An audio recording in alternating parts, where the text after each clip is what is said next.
David has survived a king who wants him dead, and a wife who betrayed him, and an entire kingdom that turned its back on him. And yet somehow the most dangerous part of his journey hasn't even started yet. Season 2 of House of David ended with one of the most emotionally charged finales we've seen in a long time. And if you've been sitting there wondering where on earth this story goes next, then stay right here. Because Season 3 is shaping up to be the most epic chapter of David's entire rise, and I'm about to break down everything that's coming.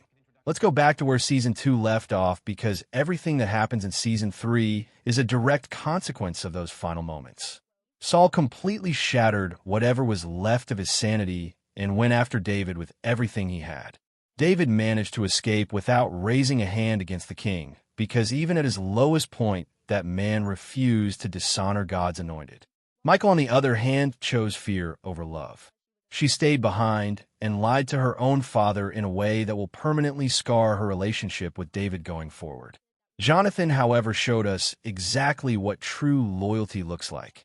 Despite Saul being his own father, Jonathan stood firmly by David's side, and that bond between them officially became one of the greatest friendships this story has ever told. David then reclaimed Goliath's sword from the priests and was joined by Joab and a growing army of men, which means by the time Season 2 ended, David wasn't just running anymore. He was building something. Meanwhile, Saul descended further into madness, slaughtering the very priests who had protected David and watching Samuel take his final breath while still cursing him. And on the other side, Eshbaal began positioning himself to inherit the throne, even bringing the king of Edom into the fold, which tells you everything about the kind of political warfare that's waiting for us in Season 3. Now here's where it gets truly extraordinary. In Season 3, Saul will discover that David escaped again, and in his fury, he will come for David's family. But David is always 3 steps ahead, and he had already quietly sent his family to Moab for their protection before Saul could reach them. Not wanting to go to war against Saul, but still needing to grow stronger, David turns his attention to the Philistines and fights them in the caves of Adullam. When Saul hears about it, he immediately sets out to capture David, and David does something remarkable. He uses the ephod carried by one of the priests who survived Saul's massacre, and he asks God directly what he should do. And God tells him to flee, so David moves his men deep into the caves of En-Gedi. But Saul follows him there, and what happens next is one of the most powerful moments in this entire biblical story. Saul enters the very cave where David and his men are hiding, searching every corner, and finds nothing. But when Saul exits the cave, he notices that the corner of his robe has been cut.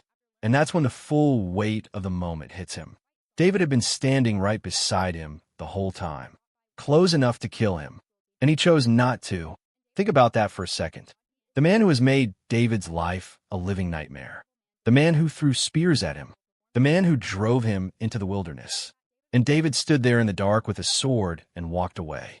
Because David's exact words were, "I will not lift my hand against my Lord, since he is the Lord's anointed." Deeply shaken by this, Saul chooses not to pursue David and returns home. But this peace doesn't last.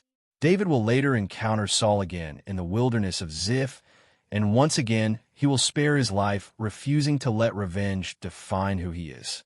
After taking refuge among the Philistines, David will be given the city of Ziklag, and from that base, he begins marching south, winning battle after battle, slowly accumulating the kind of power and reputation that a future king needs. But in the north, everything is about to fall apart for Saul. The Philistines go to war against him, and they absolutely destroy him, chasing him all the way to Mount Gilboa. Severely wounded and broken, Saul asks his armor-bearer to finish the job. When the armor-bearer refuses, Saul falls on his own sword. And just like that, one of the most complicated figures in this entire story is gone. But the tragedy doesn't stop there, because Jonathan also loses his life in that battle, trying to protect his father to the very end. And David's response to hearing about Jonathan's death tells you everything about what that friendship meant. He said, "I grieve for you, Jonathan, my brother. You were very dear to me." After Saul's death, Eshbaal claims the throne, and a 2-year war breaks out between him and David. And at the end of that war, David wins.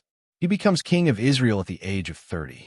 And if the creators follow through on what show creator John Irwin has been hinting, Season 3 is designed to be the final chapter of David's rise, with the show likely ending on that powerful coronation moment. Now, as for when we're actually getting Season 3, there's no official renewal announcement just yet, but John Irwin himself has already called this a trilogy, saying that Season 2 is the middle chapter, and Season 3 will conclude the rise of David with the later years of his life, potentially explored in a completely separate spin-off covering Bathsheba and Solomon. Given the current production timeline, Season 3 will most likely arrive in late 2026 or early 2027. And with Wonder Project's other series, Old Stories Moses, launching very soon, all signs point to the full creative force of that team, shifting its focus back to House of David very shortly. This story is nowhere near finished, and honestly, that is the most exciting thing about it.